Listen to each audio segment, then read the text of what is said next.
Thiago Henrique Gomes da Rocha é um dos maiores assassinos em série do Brasil e do mundo, tendo confessado ter matado 39 pessoas entre 2011 e 2014. Mas como ele se tornou capaz de tamanha crueldade? Conheça a história do serial killer de Goiânia.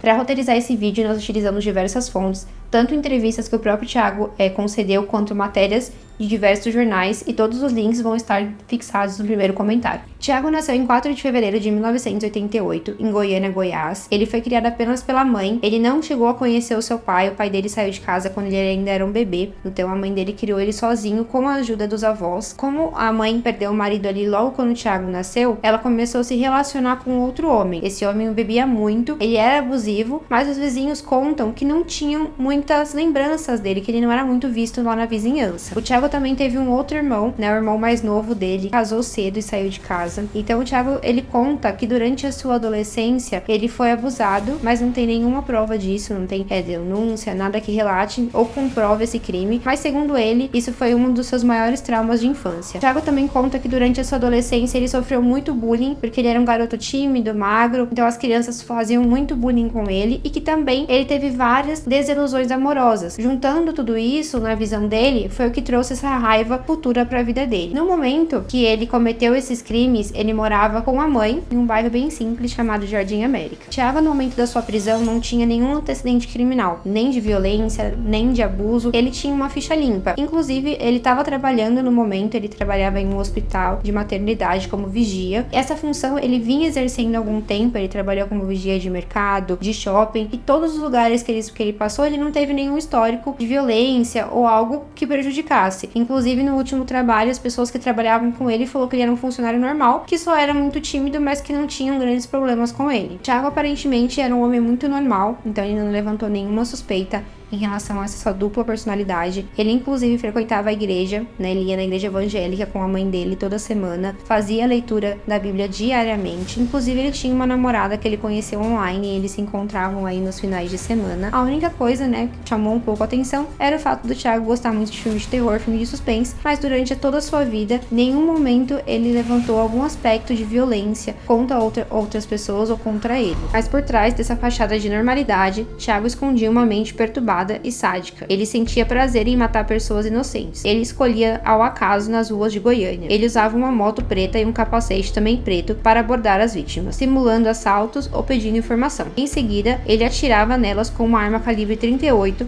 que ele furtou da empresa que ele trabalhava como vigilante. Thiago matou homens, mulheres de diferentes idades, classes sociais e orientações sexuais. Entre as vítimas havia moradores de rua, garotas de programa, homossexuais, estudantes, comerciantes e profissionais liberais. A maioria das vítimas eram mulheres jovens que ele considerava mais frágeis e fáceis de abordar. Ele não tinha um motivo específico para matar, apenas o ódio e o prazer. A sua jornada de crime durou 3 anos. No entanto, no começo, o Thiago estava matando apenas garotas de programa, moradores de rua e também homossexuais. Inclusive, ele tinha um modus operandi para cada um deles. Como, por exemplo, os moradores de rua, ele sempre optava por atirar. Então, ele se aproximava dos moradores, tentava entender se ele estava realmente dormindo e atirava e saía andando. Nenhum dos seus crimes, o Thiago, ele levou algum pertence da vítima ou realmente realizou um roubo. Ele só utilizava o roubo como artifício para parar essa pessoa, chamar a atenção dela. Inclusive, teve um dos assassinatos que a mulher estava no meio da rua. O Thiago chegou, chamou a atenção dela e atirou.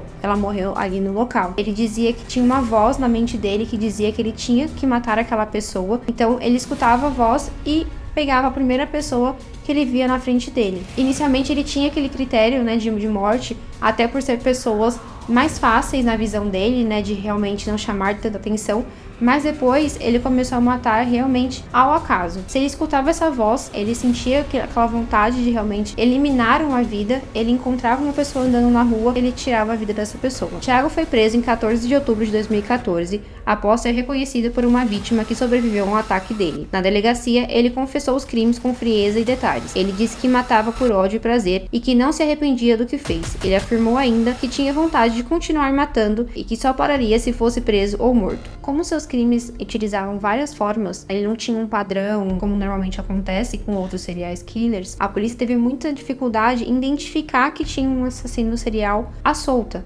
Então, durante muitos anos dessa jornada que ele teve de crimes, a polícia não sabia que era uma mesma pessoa. Então, quando eles começaram a identificar padrões Isso utilizando o quê? As imagens. Tem diversas imagens que o Thiago realizou os crimes perto de câmeras. Então eles começaram a investigar essas câmeras e reparar nos trejeitos da pessoa que cometia esses crimes. Então, por exemplo, eles estavam comparando nas imagens a forma que ele subia na moto, a forma que ele andava, a própria moto, o capacete, a mochila. Então eles começaram a comparar as imagens e começaram a perceber que todas elas tinham a mesma pessoa, com roupas diferentes ou algumas coisas diferentes, como por exemplo a placa da moto dele, ele trocava essa placa, mas dava para ver que era a mesma moto. Então, utilizando essas técnicas de comparação, a polícia começou a cercar realmente o Thiago. Inclusive, durante esses anos, ele chegou a mandar uma carta para a polícia identificando que ele era o assassino responsável por diversas mortes. Não colocou seu nome, obviamente, mas ele deixava registrado que tinha um serial killer,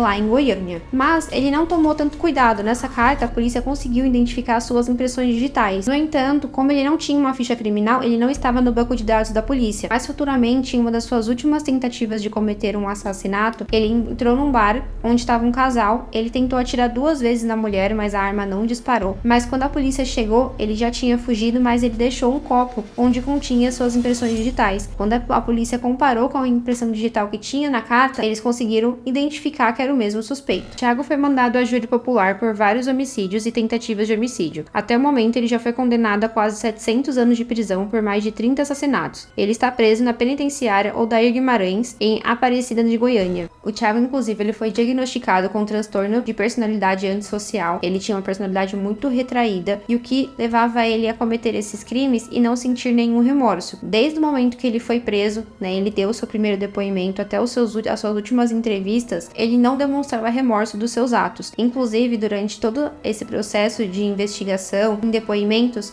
o Thiago era uma pessoa muito controladora. Então ele entrava nos depoimentos e ele queria dizer da forma que ele queria, a forma que o depoimento deveria ser conduzido. Teve momentos onde a imprensa estava presente, ele se recusava a falar, então ele ficava ali a todo momento de cabeça baixa, dizendo que não queria falar com a imprensa. Em todos os momentos que ele teve esse contato, que ele deu entrevista, foi sempre quando ele permitiu. Então, mesmo depois de ser preso, o Thiago ele tinha essa vontade de comandar, o que estava à sua volta. Então, durante algumas entrevistas, ele ficava de cabeça baixa, ele respondia só o que convinha para ele, então ele era muito bem orientado pelos seus advogados, que ele poderia ou não falar, mostrando que, mesmo ele sendo diagnosticado com um transtorno, ele tinha plena consciência do que ele estava fazendo. Então, ele sabia tanto o que ele estava fazendo no momento dos crimes, quanto após a sua condenação, porque ele tinha esse viés de realmente conduzir toda a situação. O Thiago, mesmo depois dele ter sido preso e condenado a todos esses crimes, ele recebeu muitas cartas de mulheres, mulheres realmente ali querendo ter um relacionamento com ele. Em 2018, ele pediu para se casar com uma detenta encarcerada no mesmo presídio, mas teve seu pedido negado. Thiago Henrique Gomes da Rocha é um caso raro e complexo de psicopatia. A sua história revela a face sombria de um homem que matava por puro prazer, sem nenhum remorso ou compaixão. Se você gostou desse vídeo, deixa seu comentário, deixa um like e também se inscreva no canal. Para nós que estamos começando, é de extrema importância. E também, se você tem sugestão de algum caso, deixa aqui nos comentários que nós vamos estar dando uma olhada. E se você gosta desse tema, tem mais vídeos aqui no canal.